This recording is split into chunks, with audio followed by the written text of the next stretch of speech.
We are getting into our first organ system, which is the skeletal system, which includes the bones, and we'll also cover the joints that connect those bones as we come to them.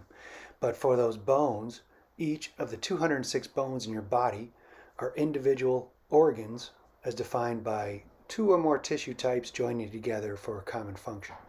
So all these bones are working together to form the skeletal system.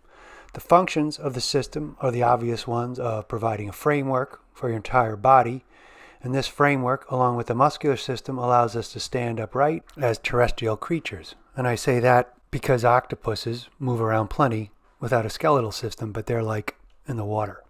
So besides these obvious functions is bone's protective role, that is our skull and our vertebral column within which our brain and spinal cord sit, our rib cage protecting our heart and lungs, and our pelvic bones covering our internal reproductive organs. Less obvious functions is that bone is the location of our blood cell production in the red bone marrow of spongy bone, and the extracellular matrix can be tapped for critical minerals like calcium and phosphate as needed. So there's 206 bones, give or take a few, in the human body. Surely, you naively imagine, you will not have to know them all, but you actually will, and you'll be surprised and impressed with yourself by the end of this unit. So the main divisions of the skeletal system is the axial and appendicular divisions. The axial skeleton consists of your skull, your vertebral column, and your rib cage. Your appendicular skeleton consists of your upper and lower limbs and the pectoral and pelvic girdles they're attached to. So let's take a look at the bones you're going to have to learn. In the axial skeleton, there are 80 individual bones, 29 of which make up your skull and face. But some of these are what are called paired bones. That means there's a right and left bone of the same name. So this cuts the number down to 17. And there's 24 ribs and the sternum, and those have a left and right, so it's 13. And furthermore, you really don't have to know any more than a total of 4. And then there's the vertebral column with 26 bones. However, you really only have to differentiate between about 5 of them because they're broken down into different regions, and you don't have to differentiate between the individual ones of each region. So we've gotten down from 80 to 26 bones in the axial skeleton. In the appendicular skeleton, there's 126 bones, but every single one of these is a paired, so we're going to immediately gone down to 63. And I'm looking at those 3 big bones in the arms, as well as the scapula, which it attached to, and the same thing is going to be going on in the leg. So where are all those numbers coming from?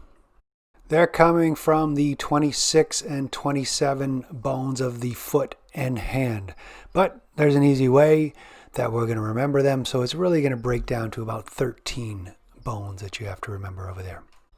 So in all, we've gone from 206 down to about 50 bones. But you could do this, no problem. Everyone is going to know every single bone name. So your first lab activities consist of just identifying all the bones of your body, all the individual skull and facial bones, the vertebrae, and then all your appendicular skeleton bones. Problem is, that's just the first lab activities because a lot of those bones are going to have features on it that you have to know as well. On every bone, there are distinct projections and distinct surfaces where tendons and ligaments attach to. There's joint surfaces, there's openings and passageways where blood vessels and nerves pass through, many of which are clinically important. There's also distinct regions of the bone, often referenced in these common injuries. So these are the kinds of things that are generally called bone features, many of which you'll be required to know. These terms and features are the subject of all the other labs given in this section. So you're going to want to refer to figure 1.12 in your Martini's text, which give examples of these elevations and projections, openings, processes, and the common names you're going to see associated with these. So when you see something called a styloid process or a mastoid process, you should be looking for a projection or bump. And if you're looking for something called a foramen magnum or a jugular foramen, you should be looking for a passageway or a hole.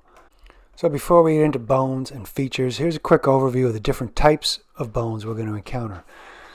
This anatomical classification is based on their particular shape, and each particular shape is associated with a particular function, more or less. The most common bones found in the axial are the flat bones, like those of your skull, and irregular bones, which comprise the vertebrae.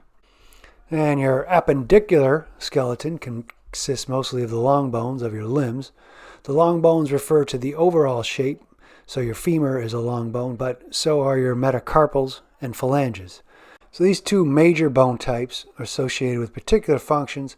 The flat and irregular shaped ones create a protected area for vital organs, whereas the long bones are suited for leverage and movement. The box-like bones of your hands and feet, the carpal and tarsal bones, are called short bones. There's another short bone called a sesamoid bone, and the only named one is your patella or your kneecap.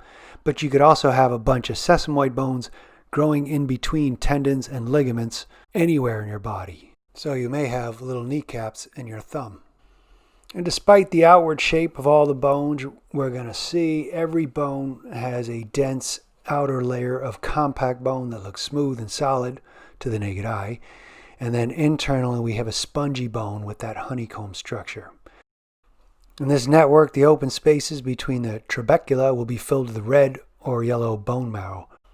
Red bone marrow is the site of blood cell production, whereas yellow bone marrow is fat storage. So all over your body, your bones are going to serve this other function. And next time, we're going to look at some strategies for learning all those bones as well as all those features. We'll see you next time.